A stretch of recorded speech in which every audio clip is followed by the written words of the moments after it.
Here we go. Spoiler alert, audience.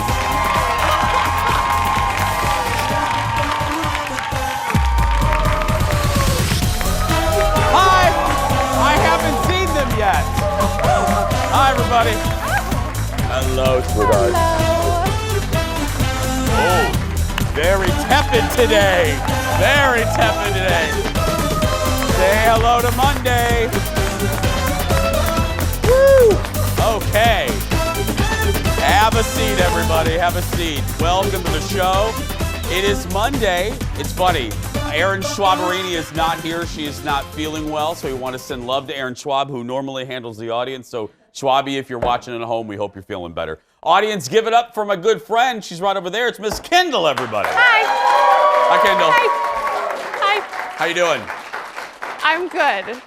Why did you pause with "I'm good"? Because I have something funny to tell you. Oh, no. What? Okay, so you know how I was just over on The Buzz?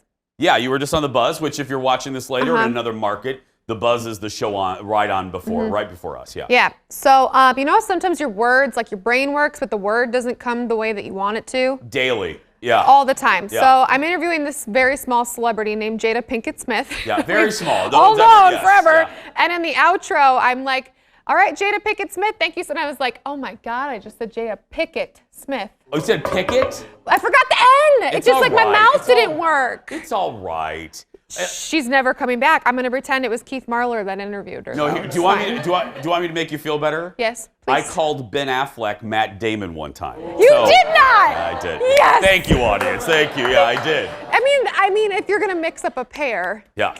I said, Matt, thank you very much. And Ben goes, my name is Ben. And I went, well, this is my last day. Yeah, Joke's on me. Yeah. So this is where I always tell you little stories. And I have a cute little story. And this, the headline is, we have the best viewers ever. We have the best viewers. And I said, we have the best listeners over there on the radio show. So here's the deal.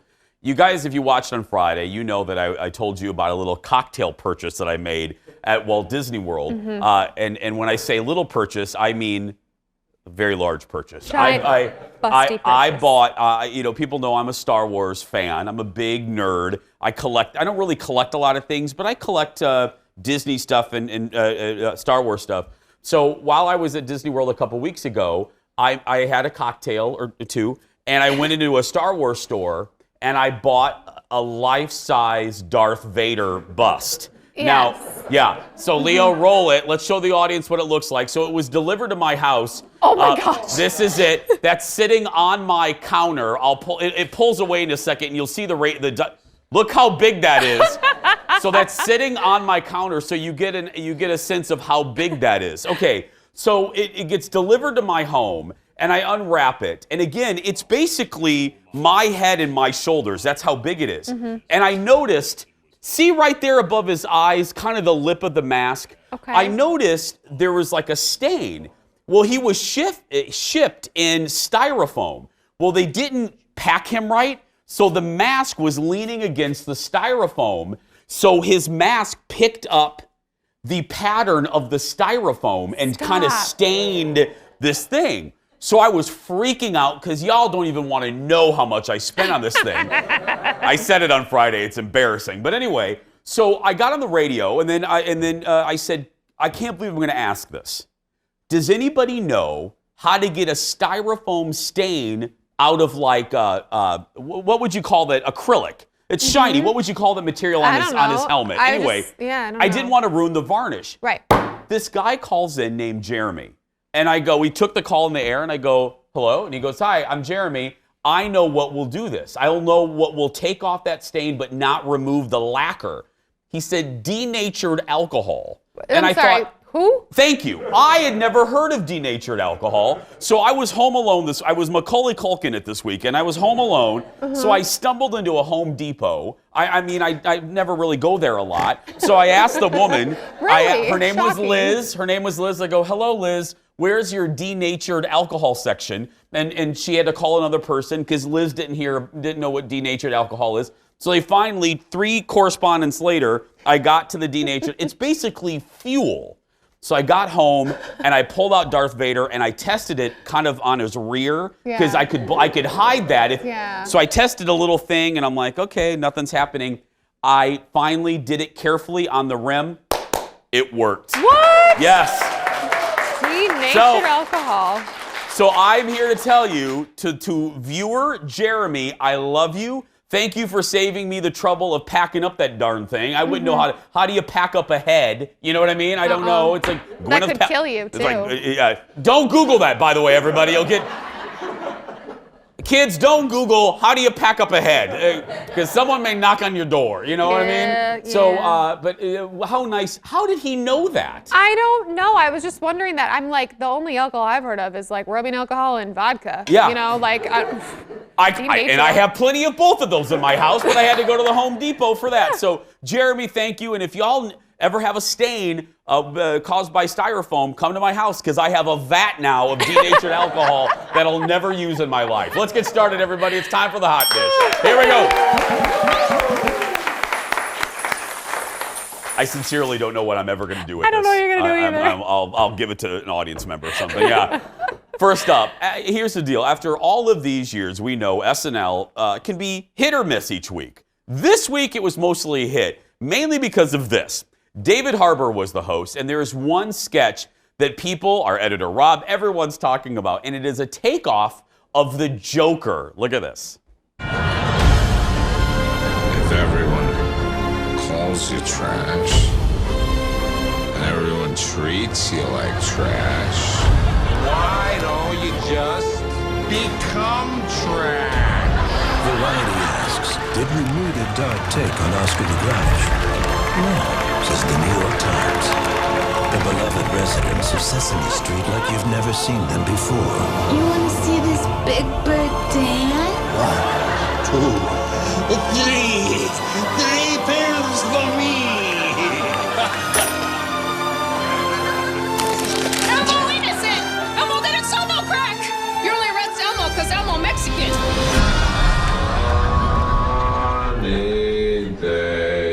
From director Todd Phillips. So good. So well done. Especially since I was loving this because I saw Joker right before I saw this, which I'll be reviewing a little bit later in the show. The other skit I thought was worth checking out on YouTube was the cold open as well. There's a couple fun references that I think only like 7 people would get, but it was real. Did you see this? Did you see this episode? Girl, you know I was sleeping by like 9:30. That's fine. That's fine. On Saturday. David Harbour was so good in this, and if you watch the trailer, here's another skit that was really good. The teacher's friend skit. Kate McKinnon, again, in this skit proves she really is one of the best of all time on Saturday Night Live. Whenever she's in a skit, I always watch until at least she's on it, and then I can turn it off. Edie Bryant was really good on this one, too. So, again, it's always hit and miss, but this one was mostly a big one. Yeah, and I love David Harbour. He was looking good. He must have been, he was on our show in studio back end of June. Okay. He must have went to the gym between then and now because there was a shirtless scene in that spoof. Yeah. He was like, ripped. Yeah, I said rough. No, ripped. Yeah, he's eating his Wheaties. He's something. He's eating something, yeah. David was the guest host this week, and overall, he's getting really good positive reviews. He should. It was a good episode. Moving on. Next on the dish, Elton John was featured on CBS Sunday Morning, and he talked about his childhood and his mom, who, amongst other things, was quite moody. Imagine that. Look at this. My mum was a very hard-working woman. She worked her butt off to pay for my education, and I'm so appreciative of that. But you never knew what kind of person would walk through the back door after work. Which one is it going to be today?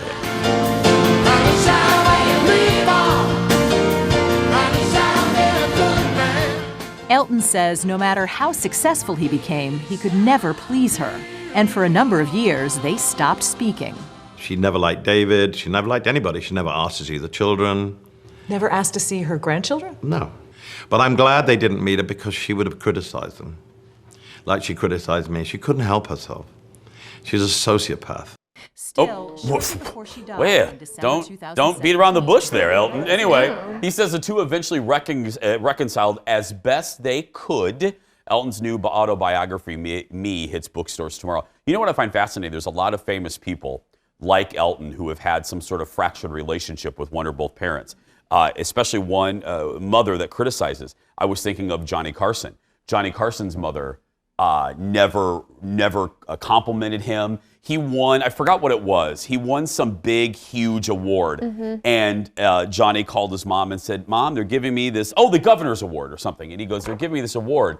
And his mother's response was, well, I guess they know what they're doing. And it was like, I can't imagine. I know, because you and I are both very blessed and very lucky. My mom is my biggest cheerleader. She's one, I mean, if something good happens to me, I call the Dar. You know what I mean? So I'm very lucky, but it's in the person I'm getting ready to talk about. I saw another movie, Judy. You talk about a messed up relationship with a mother. I'll get into that a little bit more when we talk about Judy. But isn't it fascinating? So many stars have these relationships with their parents. It's almost like they became so famous because they needed to prove themselves, and nothing was ever still good enough. Yeah. It's just crazy to me. Or it's the ultimate example of the parents live through the kids. You know what I mean? In the case of Judy Garland, Judy's mom had no, this is her words, not mine, had no talent. So she made Judy do everything. Right. It's crazy. Another good story on CBS Sunday Morning, if you guys get a chance. Did you watch Law & Order SVU? I used to. Yeah. Mariska Hargitay was featured. I'm not a big SVU fan. I've never seen a single Law & Order ever. No. I used to watch that show like it was my job. Oh, no. I've never seen any of them. Regular Law & Order, Extra Crispy Law & Order, SVU. Dog Patrol Unit. I've never seen any Postal Unit. I've never seen any of them. But I walked out of that interview, like I do a Howard Stern interview. I walked away from that profile of Mariska a huge fan of her. Really? Yeah, the show really made her an advocate for women who have been raped. And they did a documentary called, I think, I Am Evidence, it's called. And Mariska said her character and the 20-plus years on the show has made her an advocate for women who have been abused or raped and stuff like that. So, just really interesting. Very interesting. And the daughter of Jane Mansfield, another classic Hollywood star. What? You didn't know that? I didn't know that. Mariska is the daughter of Jane Mansfield. Yeah. Well, that's why she's so beautiful. Yeah, that's right. Her dad was a good-looking guy too. We have much more to come, everybody, including the reviews I just talked about. Go get another cup of coffee. We'll be back after this. Coming up, my friends, more hot dish for you. I saw a couple of movies this weekend, and I can't wait to tell you about both of them. First, Joker. I have very strong feelings about this one. Brilliant, brutal, or both? Then I am over the rainbow for Judy. Is Renee a lock for an Oscar? Plus, stepping up your Halloween party with two of my faves, wine diva Leslie Miller and Chef Corey, are back. And Shannon is hitting the streets to talk to folks about one of the most divisive topics of our time, pumpkin spice. You know, I don't know the spice. That's right. That's coming up. Stay right there.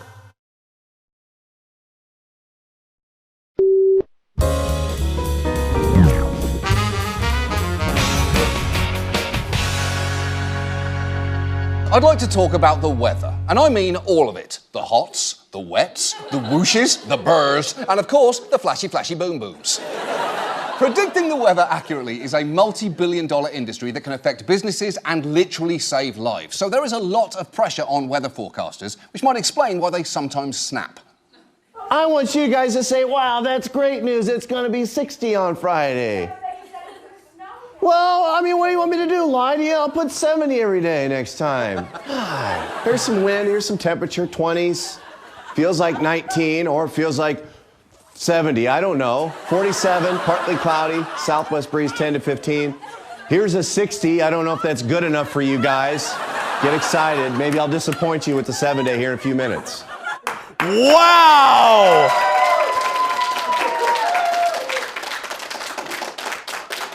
Can we hire him? That is, I want to see Keith Marler do that. Oh, and he could. That is tremendous. He's a good little actor.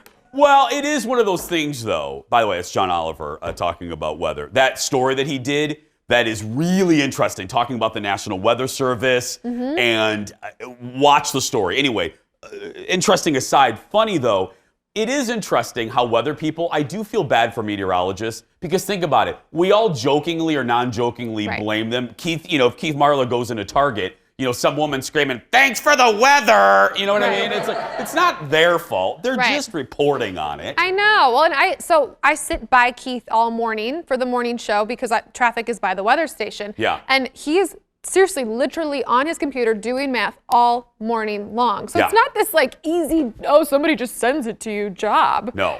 They really do. Yeah. They do. We have a really good weather team here at Fox 9. Yeah, they do. Cody and Keith.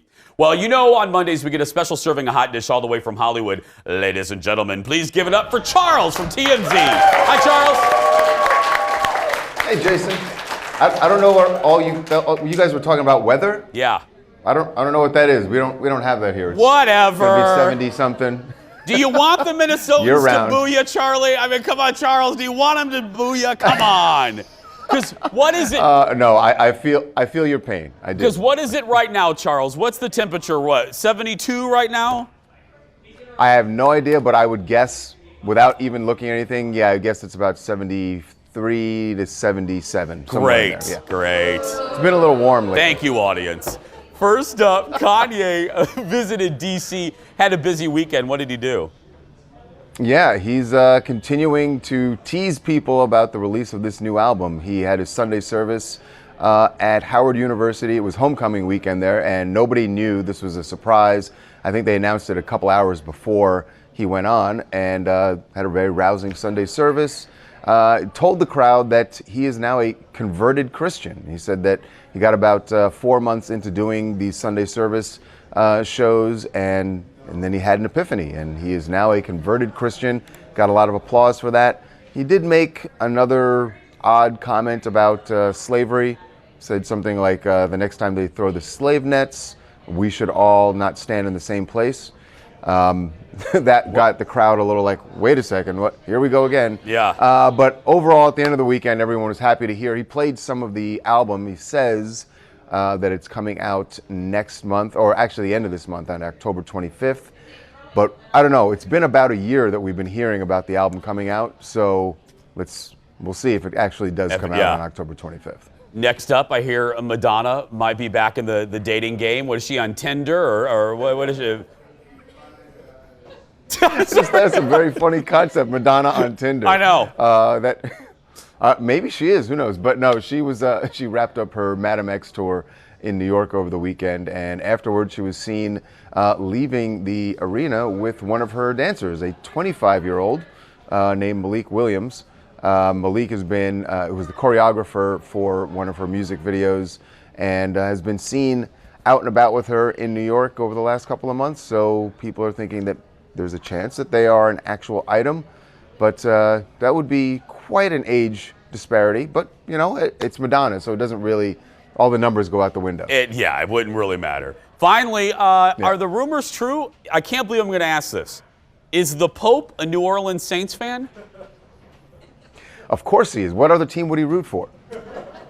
What? But what? Think about it. Yeah, there's no other team he'd root for. But I will tell you, everyone in New Orleans thought that he was, because he tweeted something out from the official papal account, and it said he used the hashtag Saints. He was referring to all the new saints that they've just the church has named new saints, and he said, "We give thanks to the Lord for our new hashtag Saints." Well, when you do that on Twitter, it automatically gives you the Saints, New Orleans Saints logo. So I'm sure the Pope did not know this, and maybe he is a Saints fan, but that was not the intent. Either way, Saints fans took it that way, and then they went out and won the game 13-6. So they were inspired, but I don't think that the Pope was actually rooting for them. I don't think he's rooting against them either. I was going to say, it couldn't have hurt. No. Could not have hurt. Anytime you can get, I mean, listen, if there's how could he do a hashtag Vikings? Yeah, trying to think. I don't know. I don't know how you'd mention the Vikings, but I appreciate you mentioning the Vikings, though. Thank you very much. Hey, you had a big win. Yes, we did. Yes, we did. Thus reason, I'm sporting my purple suit today, Charles. So yes, we had a nice. Nice. Thank you, buddy. Have a good week. Charles from TMZ, everybody. All right, you too, Jason. More hot dish for you this morning. I said it earlier in the broadcast. I watched 2 movies over the weekend. I was rambunctious. We'll start off with The Joker, or just Joker, starring Joaquin Phoenix. If you haven't seen it, you've been in a cave, you haven't seen a trailer, here's a little bit. This is the last time we'll be meeting. You don't listen, do you? You just ask the same questions every week. How's your job? Are you having any negative thoughts? All I have are negative thoughts. And finally, in a world where everyone thinks they can do my job, check out this guy. When I was a little boy and told people I was going to be a comedian, everyone laughed at me. Well, no one's laughing now. You can say that again, pal. Yeah, I was not laughing. I was not laughing. Here's my headline. I will never, and I'm a guy that watches movies over and over and over. I've seen The Empire Strikes Back 700 times. I will never, and I mean this, I will never watch this movie again. I will never watch it. Having said that, it is brilliant. It is brilliant in its writing. It is brilliant in its directing. It's brilliant in its cinematography, which makes it look like it's pulled right from a great movie in the early 70s. And Joaquin Phoenix, my executive producer Jeff knows, I say this about a performance, I have 2 this year, every year. And I'm going to say it again with the Oscars. If Joaquin Phoenix isn't nominated for this performance, the Academy should shut down and it should turn into a Jimmy John's. Because Joaquin Phoenix is extraordinary. And you know how you know he's extraordinary in this? Is because when I think of the Joker, I think of Nicholson, but I of course think of Heath Ledger. What is brilliant about this performance is the fact that Joaquin Phoenix's Joker and Heath Ledger's Joker can stand independently and equally in brilliance. And he makes you not forget about Heath Ledger's Joker, but he's right up there with him. And in a totally different way. It is haunting, it is grim, it is dark, and you watch a human just kind of melt and reform into a mess, but it makes sense. You do not question why he's the Joker, good or bad. The reason he is the Joker is perfectly laid out. It's not just like one day he woke up and put clown makeup on. It is expertly executed, and you get it. You don't agree with it. It is shocking. It's upsetting.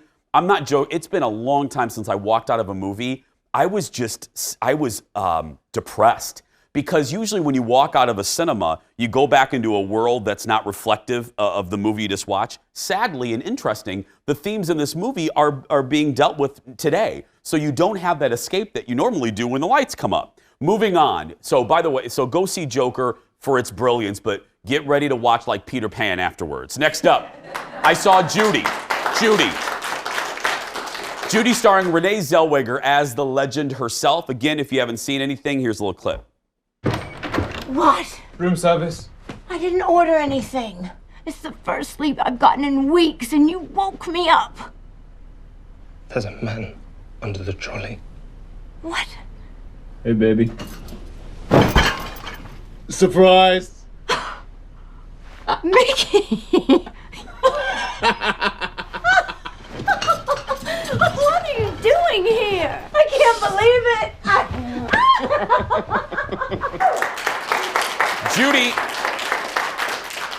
Judy focuses on a slice of Judy's life, the last 2 years of her life before she passed away tragically at the age of 47. It's the downward spiral, and it focuses on Judy's time at the famous Talk of the Town Theater in London, kind of a last-ditch effort. Because shockingly, as someone who was a fan, among the other things you learn about Judy is the fact that she was broke. And I'm not talking broke as in, oh no, I have to eat ramen for 4 months. I'm talking Judy Garland was broke. She couldn't feed her kids. The first scene of the movie is she gets rejected for a hotel room, and she has no food to feed her children, Lorna and Joey. It is tragic when you think that an American treasure, an icon, a legend, you can stick any overused word in front of Judy Garland, to think that this gift to us all was broke.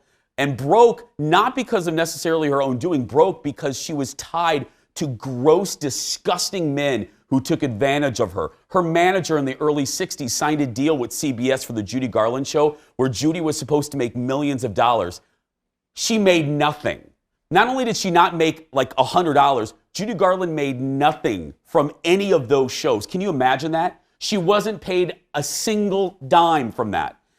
This movie, I've heard critics say that, oh, the movie's mediocre, but Renee is spectacular. I'll counter that a little bit and say the movie was really good. The movie was so good, but Renee is extraordinary. She makes you forget about Bridget Jones. She becomes Judy Garland, and when you see it, you got to know this. She sang live. Renee Zellweger didn't sing to a track. She didn't have Judy Garland's vocals. When you go see Judy, know that Renee Zellweger was singing live in front of an audience, and there were microphones ever. So the audio that you hear when she sings Over the Rainbow at the end of the song, which will kill you, know that that's Renee Zellweger. It makes your heart break. It makes your heart break because you get why she was the way she was, the self-described disaster. And it makes you angry, equal parts angry and heartbroken that people let her get to this condition because we should still have her around. She was 47 years old. It's a beautiful film. Beautiful. There we go. Yeah. Okay. Getting a little worked up there. I better go get some Tang in the commercial. Anyway, I've never said Tang in the show in my life. Anyway, do they even make Tang anyway? Still, you've had it. Oh, I've had it. Okay, Yeah. Still ahead. The countdown to Halloween is on, and Leslie Miller and Chef Corey are here with ways to step up your adult. Well, it's Leslie, of course. Your adult Halloween party. We'll be back, everybody. Stay with us. Leslie ain't doing children's parties.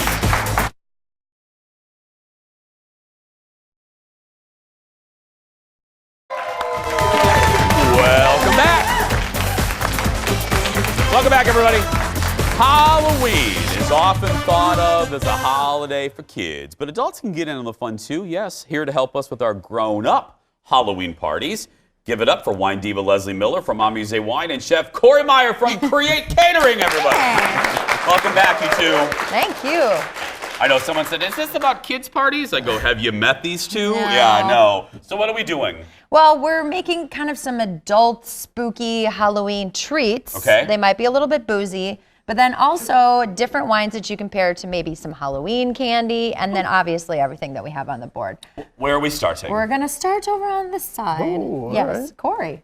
Awesome. This is perfect because I was thinking about what I was going to say about these. Yeah. And this leads us right into breakfast. This is like You don't get the wine though, audience. I'm sorry. this is like splashing in a little bit of whiskey. Okay. Into your Cinnamon Toast Crunch. So we did a It's Cinnamon Toast Crunch with whiskey. Yeah, absolutely. Okay, there we go. All right, apple ham pies, whiskey apple ham pies, tossed in cinnamon sugar, and then finish with caramel. Yum. Oh, come here, Kendall. Come here. So good. So good. I can never eat. I can't eat because I gotta talk to y'all. Okay, so what? I know you can. Yeah. So what are we pairing this with? We're pairing this actually with Riesling. Whoa. Whoa. Slippery little all right. suckers. There we go. So Go Riesling is the ultimate fall grape. I know everybody. We've talked about Riesling in the past. Oh my gosh, it's too sweet. But in reality, with this, you need a teeny tiny bit of sweetness here. And this is a true German Riesling. It's aged also. So this one's about 14 years old. May I? Yes, oh, is this mine that's right yours there? right Okay, here. yeah. And so it has those round, yummy, appley notes, almost like caramel apple in the nose. And that paired along with the sweetness is divine. Is that good? Also, Riesling is kind of the grape for breakfast because it's generally always pretty low in alcohol. I'll take it. See how that I was gonna say, for breakfast. where are you eating breakfast? It's a breakfast grape. So Leslie's like, I'll take a ham and cheese omelet, And a a bottle glass of of Riesling, and sourdough toast, please. That's right. Okay. But honestly, though, if you're making like a really big, rich stack of French toast Yeah. or pancakes for brunch, have a great aged Riesling chilled on ice. So fantastic. Yeah, the kids will love it. Yeah, Kids will love it. Is there So really, good. is there such a thing as a non-sweet Riesling, or are they all pretty sweet? No, there's a giant misconception that they are all sweet. I knew it. In That's why I fact, asked you. The large majority of the world's Rieslings are dry or bone dry. So like for instance, in Austria, they only make dry Riesling unless you're having a dessert style. Where did Kendall go? Oh, I'm just looking for. What are you doing? Just looking for a plate. You've never needed a plate in the time you've been here. Well, maybe I shouldn't eat the Well, whole just thing. put it I'll there. just eat Put the it whole on there. thing. What's next? All right, what's next? Next, we have salted nut rolls. In the middle as well, I tried to make some of these easy. Okay. In the middle is marshmallow fluff. So it's caramel. Oh, okay, now that one I'm trying. Marshmallow fluff. Patience, we're letting the guest finish. And then, yeah. Here you go. May I hand you one? There we go. Okay, and what are we pairing it with? So this round, nutty, the marshmallow fluff, again, the caramel in here, a little titch of this salt, deserves like a really rich Chardonnay. So this is the kind of Chardonnay that I call Paula Deen style, 2 sticks of butter. I know that Paula Deen was here one day, and I anyway, so maybe old Paula Deen, right? Okay, so butter and oil. yeah. So that style, that's really, you can almost see it. It's just kind of like goldeny in color. This is actually from Mendoza, Argentina, and the roundness and the richness of this. Sometimes with bigger, rounder Chardonnays like this, you need really big food, or something like this that has a little bit of cholesterol, fat, those kind of things in it. And that marshmallowy side to it should be pretty And again, a reminder, a Leslie Miller reminder, Chardonnay doesn't go in the skinny glasses, right? That's what we learned. It was revelatory. It goes in these big boys, right? Burgundy glass, yes. Oh, that's really good, and I do not like Chardonnay. This is a good one. This is also really good with some of the, like if you were doing like a caramel apple, this would also be really awesome. Chef Corey, what are we ending here? I jumped on the pumpkin spice bandwagon. Okay. They are a pumpkin spice Rice Krispie treat. So on top, white chocolate, pumpkin, and a chocolate and espresso drizzle. Now, see, normally I'm not a pumpkin spice kind of girl, but I'm going to actually try these. So what are we pairing this with, Leslie? So you are going to do Moscato. So I know sometimes when we think about Moscato's been sort of reserved for just the bachelorette party. However, there are some delightful semi-sweet Moscatos that have a little bit of sweetness to them. Again, kind of some round honey notes to it. And actually, this awesome, like kind of gingery side that you get to this Moscato is so good with the pumpkin spice aspect of the Rice Krispie treat. Oh, it is actually. Yeah. Oh. And it kind of has, and that little sparkle also, what's really great about this too is it's only 5% alcohol, so it's another breakfast wine. Oh. Like a mimosa. It's fine. I'll take a bagel and a Moscato, please. That's right, yeah. This is really good. What, Chef Corey, what is, it's not just, what's the mixture with the Rice Krispies? It's marshmallow and pumpkin, so that keeps it nice and light and fluffy. It is so good, and again, I'm not a pumpkin spice. Aren't these good? These are really good. I like the contrast. It works really well. Yeah. Keeps that like spice out. Cheers, everybody. Give it up for Leslie and Corey, everybody. Head to imusewine.com. And for Corey, go to createcaters.com. We'll post all of this a little bit later. And just a note, listen closely. Chef Corey is getting us the recipes. They won't be up right away. Inevitably, we're still going to get emails. But Facebook friends, just give us a hot minute and we'll get that recipe to you. Still ahead, everybody. Shannon hit the street, speaking of pumpkin spice, to see what people really think about the pumpkin spice latte when we return. Back after this. These are good. Those are amazing.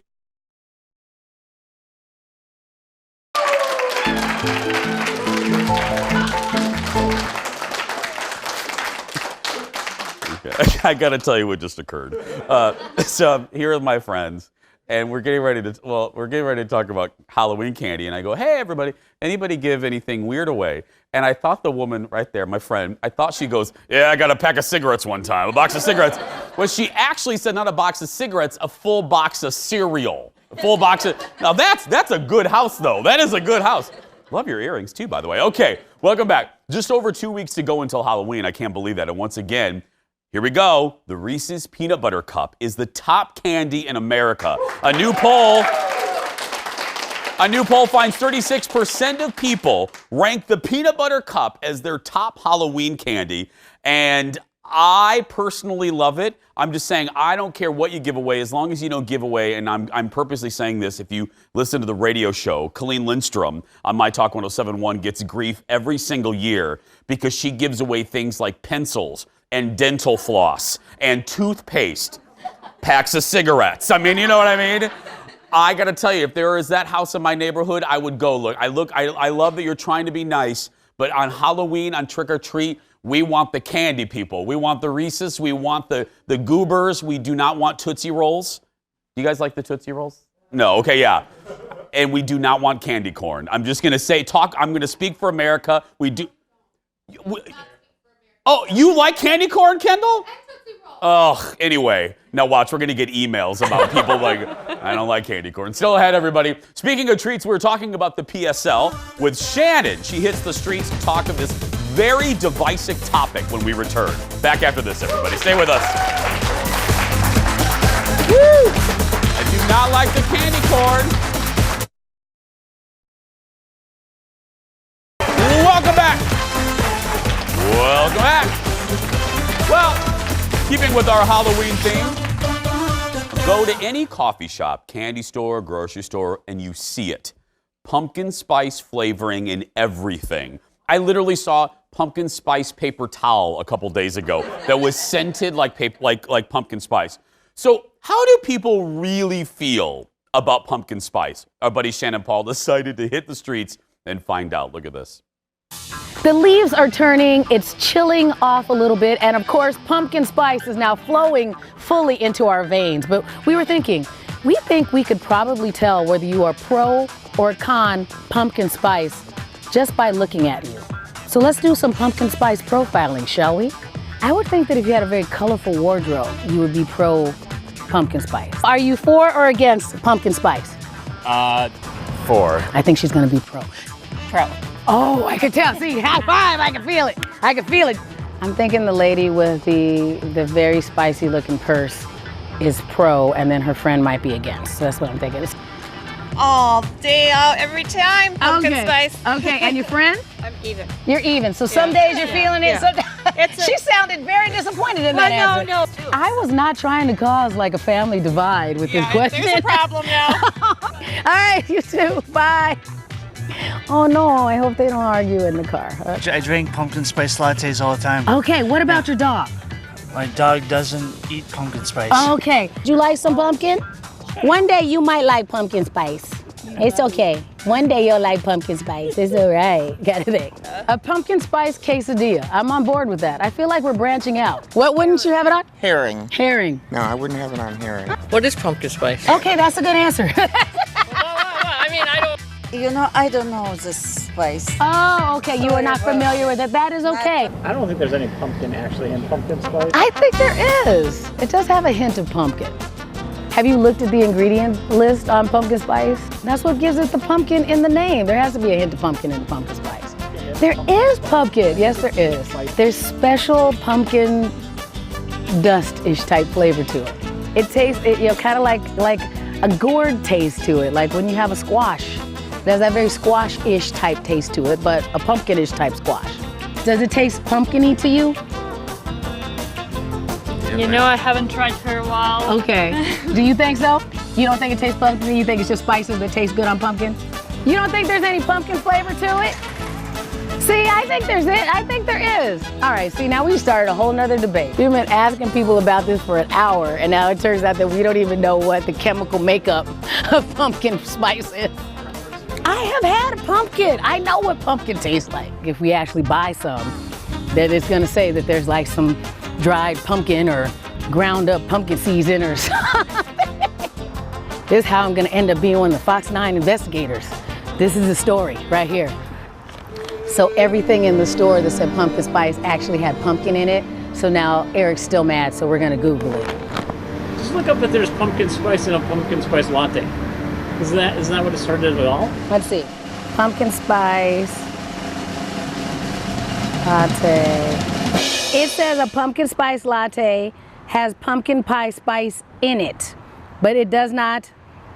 Oh, since 2015, it also has contained a small amount of pumpkin puree. Boom, Eric. There's pumpkin puree in them. I told you that there was some pumpkin in it. Come on. How's it feel to be wrong? How does it feel to be wrong, Eric? Do you like? How does it feel? Yes. You are a pumpkin spice latte lover. PSL, please, with soy milk and an extra shot of espresso. What? Really? Yeah, I haven't bought those things that like Starbucks sells them now for Keurings, where you just pour the stuff in and then you make the coffee and you just pour this like packet of who knows what in your coffee and it tastes like a PSL. I have them on Fridays here on the show. I have tried every year. I try to get a PSL. I do not like it, but people say the Starbucks, the cold foam, cold brew that's pumpkin flavored is supposed to be really good. And does it actually taste pumpkin-y? Yes, I heard that is the big difference. Like the foam tastes like pumpkin. I don't know. We have to get one. We're going to take a break, everybody. We'll be back right after these words. Stay with us, everybody. PSL. I don't know. I like the cold foam, though. Welcome back, everybody. Welcome back. Hey, we have a we have seats available for the rest of the week, especially tomorrow. And you never know when it'll be Mug Day. If you want tickets to our show, all you have to do is go to our Facebook page, click that ticket tab. You're in by 9:15 and you're out by 11:15. As I always say, it's always good sitting here instead of at home because we tell you stuff we can't say on TV, right? Yes, all the time. We tell you stories and inside dish that we can't say on television. So come see us. It's a lot of fun. And all of you companies out there, if you would like to do an office trip, we've had several of those over the last few months. We take groups as well. Again, same procedure. Just go to our Facebook page and click that ticket tab and come see us. Come see us. You can get a season 5 mug like this guy right here because it was his birthday. So there we go. Happy birthday. Yeah. Poor Erin, who's at home. The mugs are the bane of her existence because people stop her in Target and ask about those mugs. No, we do not sell them yet. Sorry. As soon as we do, we will let you know. We're going to take a break, everybody. Don't forget, if you missed our show, our replay also at 3 p.m. on our sister station, Fox 9+. We'll take a break. We'll be back right after this. Stay with us, everybody. Woo! Mug Day? Mug Day.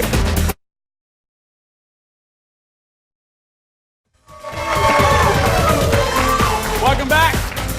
Wrapping up a Monday. I know.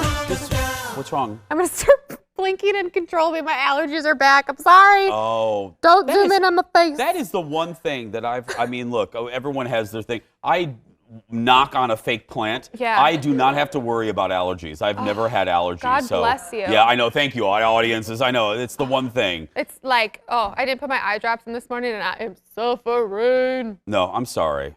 I'm suffering, guys. It's all right. Suffering. It's all right. Hey, I want to say happy birthday, not only to our audience member, but this delightful woman named Sherry, who you never ask a woman how old what her age is, but she was proudly celebrating her 80th birthday on the baby Ruth? I'm thinking of candy bars now.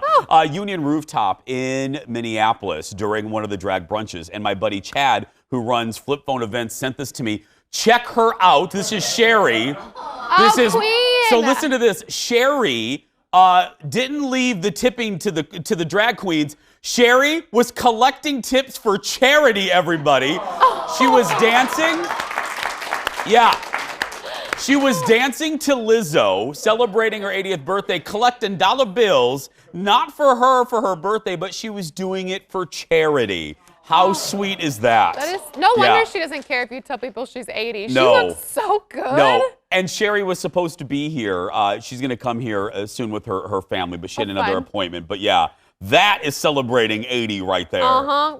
Have you ever been to one of the drag brunches? I haven't, but like everyone raves about them. I feel like I need to go. They have different themes. Like they had a Fleetwood Mac one yesterday. Oh. They're doing a Disney one. Yeah, go to flipphoneevents.com. Britney. They've done Britney. They've done everything. And the gentleman that runs Flip Phone Events, this is funny, you guys. You'll remember this. Remember the story about the Golden Girls cruise that made international news? Good Morning America did it. There's a whole Golden Girls cruise. Okay. That was created by Chad, based right here in Minneapolis, Flip Phone Events. So yeah, and now he's doing a whole cruise about the Golden Girls. So are you going to be upset if I tell you what I'm going to tell you?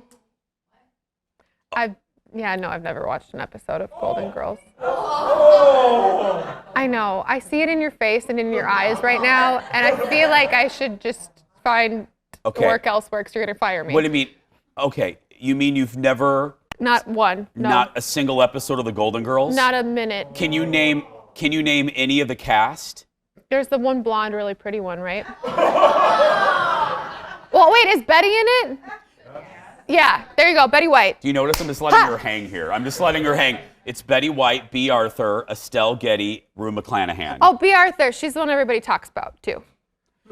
Or is that a That's boy? going to do it for us today, everybody. Wow. Oh, come on. I feel That like was I a did good one. leaving That the was a Joker. good one. Yes. That's going to do it for us. Thank you so much to this audience. Thanks for watching. If you're a kid being bullied, you go out there and be yourself because nobody can tell you you're doing it wrong. And I'm sure you kids have seen The Golden Girls. Bye, everybody. We'll see you tomorrow. I love you, Kendall. I'm getting you those DVDs, though.